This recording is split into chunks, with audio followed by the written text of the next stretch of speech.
سورہ اخلاص نماز کے بعد پڑھنے سے آپ کی بڑی سے بڑی مشکل آسان ہو جائے گی، بڑے سے بڑا مقصد پورا ہو جائے گا، آپ کی تمام پریشانیاں ختم ہو جائیں گی۔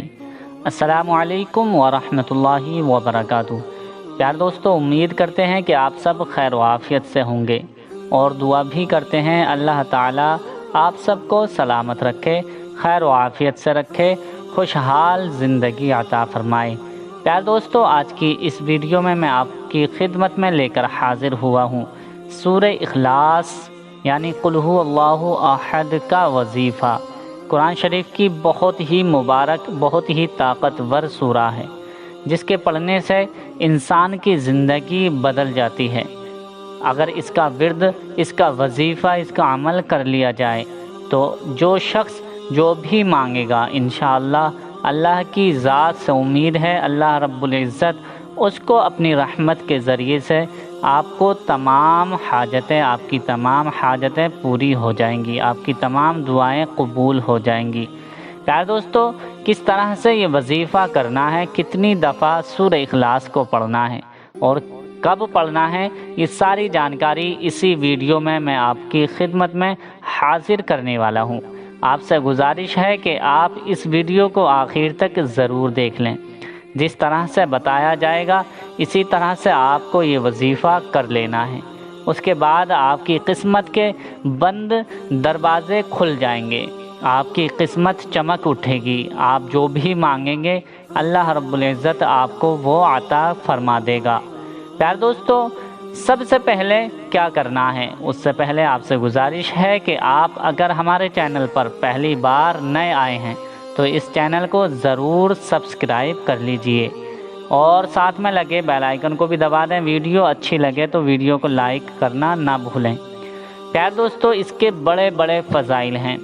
حدیث مبارکہ میں اللہ کے رسول صلی اللہ تعالیٰ علیہ وسلم نے ارشاد فرمایا کہ جو شخص سورہ اخلاص کو 3 مرتبہ اللہ کی رضا کے لیے پڑھے تو اللہ تبارک و تعالیٰ اس کو پورے کلام پاک پڑھنے کا ثواب عطا فرماتا ہے۔ سبحان اللہ۔ اور اس کے بڑے بڑے فضائل ہیں۔ جو شخص اس ورد اور اس وظیفے کو، سورہ اخلاص کے عمل کو کر لے گا، اس کے بعد اس کی تمام پریشانیاں ختم ہو جائیں گی اور اس کے بگڑے ہوئے کام بنتے چلے جائیں گے، اس کی زندگی میں خوشیاں ہی خوشیاں آ جائیں گی، اس کے گھر میں خوب برکتیں ہونا شروع ہو جائیں گی اور جو بھی وہ مانگے گا وہ اس کو مل جائے گا۔ تو پیارے ناظرین، آئیے ہم اس کا طریقہ کار بتا دیتے ہیں کس طرح سے آپ کو پڑھنا ہے۔ پیارے دوستو، کسی بھی نماز کے بعد آپ کو نماز، فجر کی نماز ادا کرنے کے بعد اگر آپ کے پاس ٹائم ہے تو اس وقت کر لیں، اور ظہر کی نماز کے بعد اس وظیفے کو کر سکتے ہیں، عصر کی نماز کے بعد بھی کر سکتے ہیں، مغرب کی نماز کے بعد بھی اس وظیفے کو، اس عمل کو کر سکتے ہیں، اور عشاء کی نماز کے بعد بھی آپ اس وظیفے کو، اس عمل کو کر سکتے ہیں۔ اگر آپ کو ان 5 ٹائم میں بھی وقت نہیں ملتا ہے تو آپ سونے سے پہلے اس وظیفے کو، اس عمل کو کر سکتے ہیں۔ کرنا کیسے ہے کہ سب سے پہلے آپ اگر کسی بھی نماز کے بعد اس عمل کو کریں گے تو آپ کا وضو آلریڈی ہوگا، لیکن اگر نماز کے علاوہ کسی وقت کریں گے تو آپ ضرور 1 مرتبہ وضو کر لیجئے۔ صحیح سے وضو کرنے کے بعد آپ کسی بھی تنہائی میں اکیلے ہو کر، بالکل اکیلے تنہائی میں بیٹھ جائیں۔ بیٹھنے کے بعد گنتی کے لیے آپ کاؤنٹنگ کے لیے تسبیح لے سکتے ہیں، ورنہ آپ اپنے ہاتھ کی انگلیوں پر بھی گنتی کر سکتے ہیں، کاؤنٹنگ کر سکتے ہیں۔ سب سے پہلے 11 مرتبہ آپ کو درود ابراہیمی پڑھنی ہے۔ درود ابراہیمی وہی درود ہے جو ہر نماز میں ہم التحیات کے بعد بیٹھ کر اللہم صلی اللہم بارک پڑھتے ہیں، وہی درود پاک ہے۔ اور اگر یہ درود ابراہیمی یاد نہیں ہے تو آپ اور بھی کوئی درود پاک پڑھ لیں، جو بھی آپ کے درود پاک یاد ہو وہ آپ 11 مرتبہ پڑھ لیں۔ 11 مرتبہ سے کم نہ ہو، اس سے زیادہ پڑھ سکتے ہیں، یعنی 11 مرتبہ سے زیادہ پڑھ سکتے ہیں، لیکن کم سے کم 11 مرتبہ آپ کو درود پاک پڑھنی ہے، جو بھی آپ کے درود پاک یاد ہو۔ پھر اس کے بعد آپ کو سورہ اخلاص یعنی قل هو اللہ احد یہ 41 مرتبہ پڑھنی ہے۔ 41 ٹائم آپ کو یہ سورہ اخلاص پڑھنی ہے۔ کس طرح سے پڑھنی ہے ایک مرتبہ میں پڑھ کر سنا دیتا ہوں۔ اعوذ باللہ من الشیطان الرجیم، بسم اللہ الرحمن الرحیم، قل هو اللہ احد اللہ الصمد لم یلد ولم یولد ولم یکن لہ کفوا احد۔ یہ سورہ اخلاص ہے۔ آپ کو ہر بار میں، پہلی بار میں تو اعوذ پڑھنا ہے، پھر بسم اللہ پڑھنی ہے، پھر اس کے بعد جتنی بھی دفعہ جتنی بھی بار پڑھیں گے تو بسم اللہ سے شروع کرنی ہے۔ بسم اللہ پڑھنے کے بعد سورہ اخلاص پڑھیں، پھر اس کے بعد بسم اللہ پڑھیں، پھر سورہ اخلاص پڑھیں، پھر بسم اللہ پڑھیں، پھر سورہ اخلاص پڑھیں۔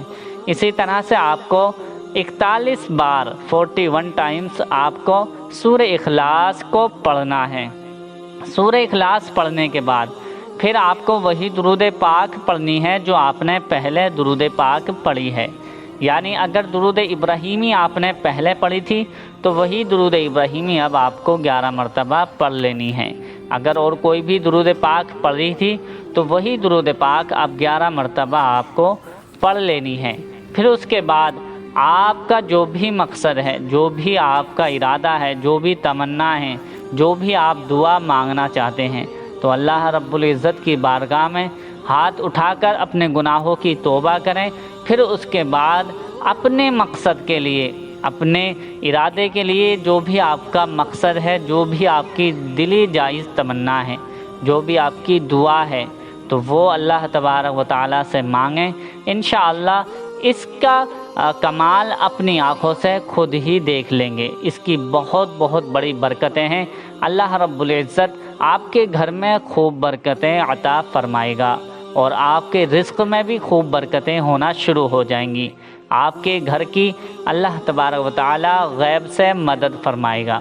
آپ کا گھر حاسدین کے حسد سے محفوظ رہے گا، ظالمین کے ظلم سے بھی محفوظ رہے گا، زمینی آسمانی بلاؤں سے بھی آپ کا گھر حفاظت میں رہے گا، آپ کے گھر والے بھی حفاظت میں رہیں گے۔